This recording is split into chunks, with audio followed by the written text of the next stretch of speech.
And guys, here's the Harbor Freight meme tool,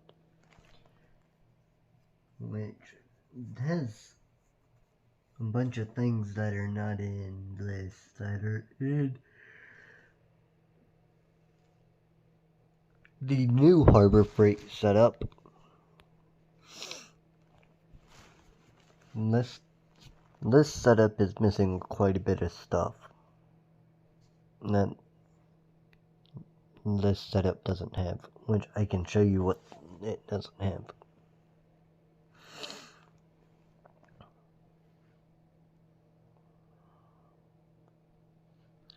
So then the Torx bits, it doesn't have a T6 through T9 Torx.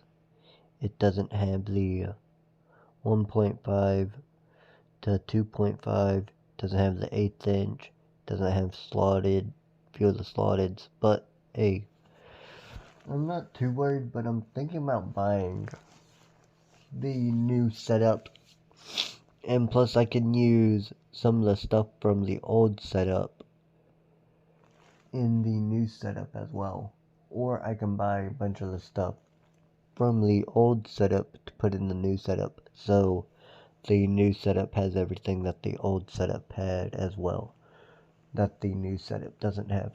So then hopefully you guys like, comment, share, subscribe, and hit the bell icon so you get notified when I upload, live stream, make YouTube shorts.